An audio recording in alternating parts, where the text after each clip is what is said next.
আসসালামু আলাইকুম, কেমন আছেন সবাই? আশা করি যে যেখানে বসে আমাদের এই ভিডিওটি দেখছেন আল্লাহর রহমতে সবাই ভালো আছেন। আমরাও ভালো আছি আলহামদুলিল্লাহ। আসলেই কি আমরা ভালো ছিলাম? আমাদের দেশ ভালো ছিল না, দেশের মানুষ ভালো ছিল না, তাহলে আমরা কিভাবে ভালো থাকবো?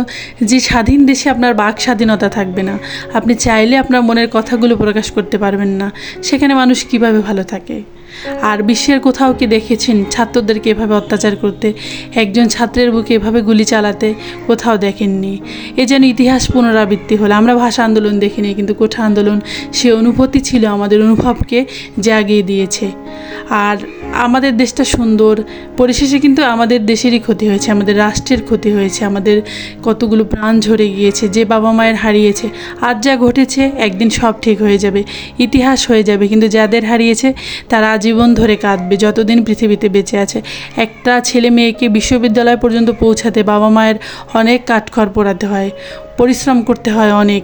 আর এখানে যারা যে মেধাবী ছাত্ররা পড়ে, অনেকেই নিজের পায়ে নিজের পরিবারকে, মানে পরিবারের সম্বল থাকে সেই, কিন্তু সেই ছেলেটা বা মেয়েটা যখন হারিয়ে যায় তখন তাদের কি অবস্থা হয় এটা একমাত্র উপরওয়ালাই জানে। যাক, এত জ্ঞান আমার নেই, জ্ঞানের পরিধি আমার খুবই কম।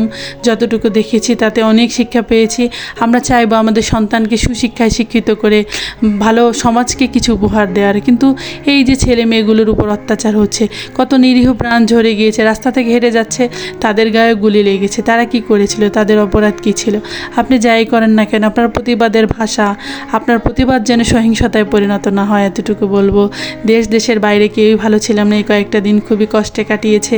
নেট ছিল না বিদায় প্রবাসে যারা থাকে যে ভাই বোনেরা, তারা তো খুবই কষ্টে ছিল। আর সবাইকে আমরা খুব মিস করেছি। আমরা সবাই একসাথে পথ চলি, হঠাৎ যেন কি হয়েছে, কালো মেঘ এসেছে যেরকম ঠিক সেরকম, এই বুঝি সব হারিয়ে গেল। যাই হোক, এখন আল্লাহ যে অবস্থাতে রেখেছে ভালো রেখেছে আলহামদুলিল্লাহ। সবাইকে যেন আল্লাহ হেদায়েত দান করে, ভালো থাকে, সুস্থ থাকে।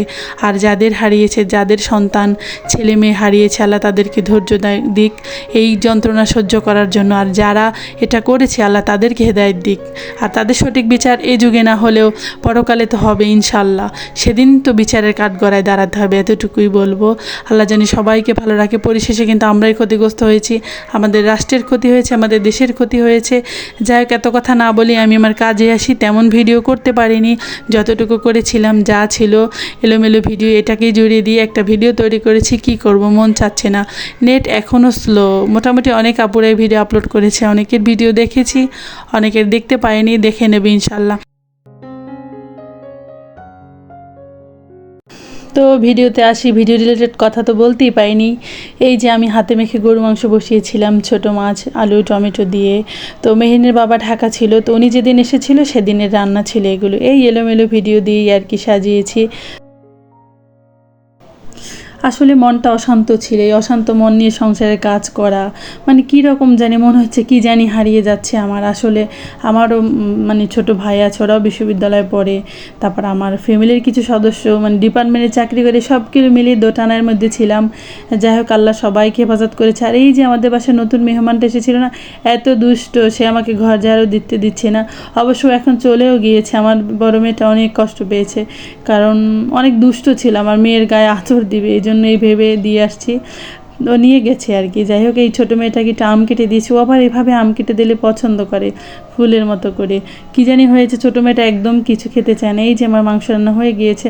আসলে না, আমি গরু মাংসটাকে সহজভাবে হাতে মেখেই বসাতে পছন্দ করি। এই সব কিছু মিলিয়ে রান্না, এই ডাল মাংস তারপরে ছোটো মাছ, এই সব কিছু মিলিয়ে দুপুরের খাওয়া দাওয়া হয়েছে আলহামদুলিল্লাহ। বিকেলে আবার মেয়ে একটু তার বাবার জন্য কেক বানিয়েছিল। আসলে বেচারা মিষ্টি জিনিস খেতে পারে না, কিন্তু অনেক পছন্দ করে। তো মেয়ে আবার একটু কম কম চিনি দিয়ে বানিয়েছে। তো বাবার একটু স্পেশাল দিন ছিল, সেটা অন্য একদিন বলে দেব, এই আর কি। তো মেয়ে হাতে বানিয়েছে, বাবা বলেছে মজা হয়েছিল অনেক। আসলে বানাতে বানাতে এক সময় ঠিক হয়ে যাবে, তাই না? চেষ্টা করতে তো দোষ নেই। তো কাপ কেক বানিয়েছিল আমার মেয়ে। আর ছোটো মেয়েটা শুধু ক্রিমগুলো খেতে চায়। দুই বোন অনেক খুনসুটি করে সারাদিন। আর এই বন্ধের ভিতরে তারা যে কী করেছে, নেট ছিল না তো ছোটো বাচ্চাগুলো মানে কি বলবো, তাদেরকে সময় দিতে হয়েছে বেশি, কারণ তারা তো ফোন ছাড়া থাকতেই পারে না, আর কাজ করতেও পারেনি। সব কিছু মিলে যাই হয়েছে আলহামদুলিল্লাহ। আল্লাহ সবাইকে ভালো রাখুক, সুস্থ রাখুক, এতটুকুই কামনা করব।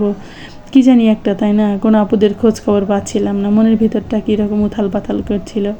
তো যেতে যেতে গোমতী নদীর পাশে গিয়েছিলাম। তো রাস্তার পাশে দেখছি মাছ নিয়ে উঠছে অনেক। আমার হাজব্যান্ড আবার গিয়েছিল, তো বলছে যে যাওয়ার সময় কিছু মাছ নিয়ে যাব। আসলে কিন্তু অনেক সুন্দর সুন্দর মাছ, নদীর মাছ, তাই না? যারা কুমিল্লাতে থাকেন তারা তো জানেন সপ্তাহে একদিন ওইখানে বাজার বসে। তো আমরা কুমিল্লাবাসীরা মোটামুটি ভালো ছিলাম, এখানে তেমন একটাই ঘটেনি, মেইন রোডে কিছু হয়েছে। তো সারা দেশ যেন ভালো থাকে, আল্লাহ জানি আবার আমাদের আগের মতো দিনগুলো ফিরিয়ে দেয়, এতটুকুই কামনা করব। তো ঘুরে ফিরে বাসায় চলে যাব, কি আর করার।